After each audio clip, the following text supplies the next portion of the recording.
Assalamualaikum warahmatullahi wabarakatuh. Perkenalkan, nama saya Elvara Cika Almedina, NIM 2018-12063. Saya dari kelas Etika Profesi dan Bisnis kelas B. Saya di sini sebagai profesi penjual baju atau wira swasta. Mengapa saya memilih penjual baju atau wira swasta? Karena keluarga saya kebanyakan dari seorang wira swasta. Selanjutnya, yang kedua yaitu mengapa alasan saya memilih wira swasta. Seorang wira swasta harus mempunyai sifat atau kode etik, yaitu kejujuran, kehati-hatian, dan sopan santun terhadap pelanggan. 1. Kejujuran.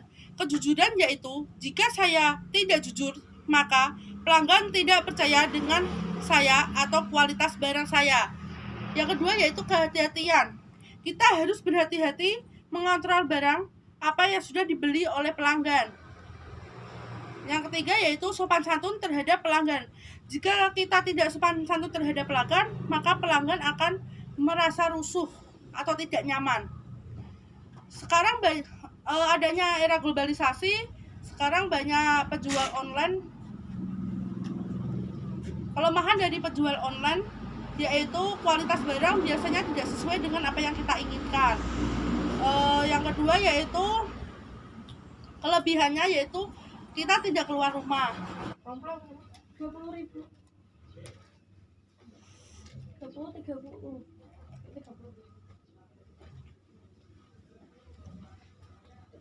30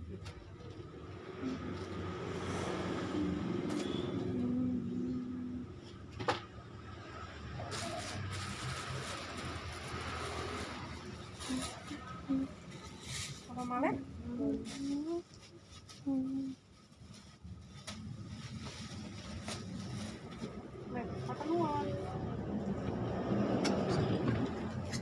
Di sana tiba-tiba niku.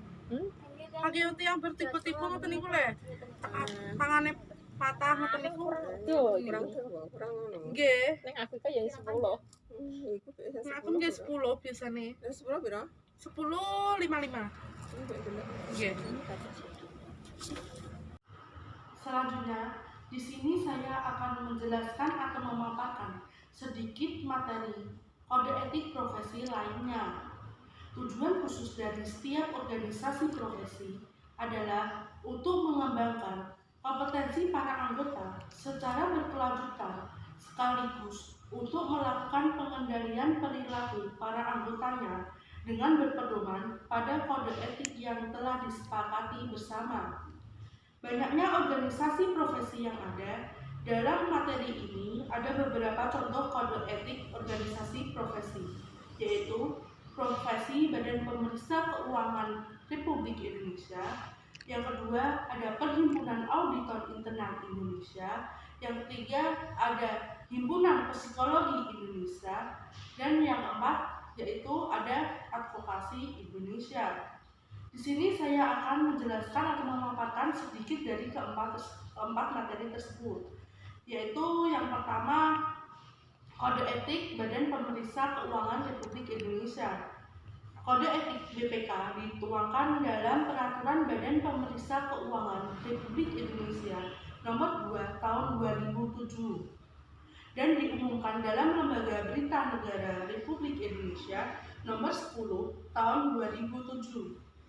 Pasal 2 Kode Etik BPK mengatur tentang nilai-nilai dasar yang wajib dimiliki anggota dan pemeriksa BPK, seperti yang pertama, mematuhi peraturan perundang-undangan dan peraturan kedinasan yang berlaku. Yang kedua, mengutamakan kepentingan negara di atas kepentingan pribadi dan golongan. Yang ketiga, menjunjung tinggi independensi, integritas, dan profesionalitas. Yang keempat, menjunjung tinggi martabat, kehormatan, citra, dan kredibilitas BPK. Yang kedua yaitu kode etik Perhimpunan Auditor Internal Indonesia atau PAII. Ada dua kategori kode etik yang ditetapkan oleh PAII, yaitu kode etik PAII dan kode etik IIA. Kode etik PAII berlaku bagi organisasi profesi dan semua anggota PAII yang bekerja pada departemen atau bagian audit internal suatu organisasi atau perusahaan. Sedangkan kode etik KIA adalah kode etik yang telah memperoleh kualifikasi atau sertifikasi KIA melalui suatu pendidikan formal yang ditetapkan oleh PAII. Kode etik PAII terlihat sangat singkat dan sederhana. Ada beberapa hal yang pengaturannya tidak jelas atau tidak lengkap, yaitu 1. Kompetensi yang menyangkut persyaratan pengetahuan minimal yang diperlukan melalui pendidikan formal tidak diatur secara eksplisit. Yang kedua, yaitu tanggung jawab profesi auditor internal hanya disebutkan pemberi tugas atau manajemen, tidak ada pernyataan yang menyebutkan dampaknya bagi kepentingan umum yang lebih luas. Yang ketiga, yaitu tidak ada pasal yang mengatur hubungan dengan rekan sejawat dan hubungan lainnya. Yang keempat, yaitu tidak ada pasal yang mengatur tentang pengawasan dalam hal timbulnya penyimpangan terhadap kode etik yang dilakukan oleh anggotanya. Sedangkan yang ketiga yaitu kode etik psikologi Indonesia. Kode etik ini berlaku bagi ilmuwan psikologi dan psikolog. Kedua profesi ini dibedakan berdasarkan latar belakang pendidikan. Latar belakang ini menentukan boleh atau tidaknya seseorang melakukan praktik psikologi. Yang keempat yaitu advokasi Indonesia. Advokat itu sendiri adalah salah satu subprofesi di bidang hukum. Sebagaimana dikatakan oleh Abdul Qadir Muhammad 2006, peraturan hukum mengatur dan menjelaskan bagaimana seharusnya. Yang pertama, legislator menciptakan hukum. Yang kedua, pejabat melaksanakan administrasi negara. Yang ketiga, notaris merumuskan kontrak-kontrak harta kekayaan. Yang keempat, polisi dan jaksa menegakkan ketertiban hukum.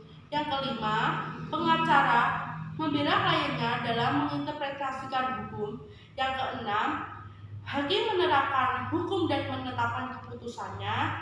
Yang ketujuh, pengusaha menjalankan kegiatan bisnisnya. Yang kedelapan, konsultan hukum memberikan nasihat hukum kepada kliennya. Yang kesembilan, pendidikan hukum menghasilkan ahli hukum. Perbandingan kode etik. Dengan membandingkan kode etik, tidaklah mudah untuk mencoba memahami apakah ada nilai-nilai, prinsip, atau norma-norma dasar yang berlaku universal untuk semua profesi.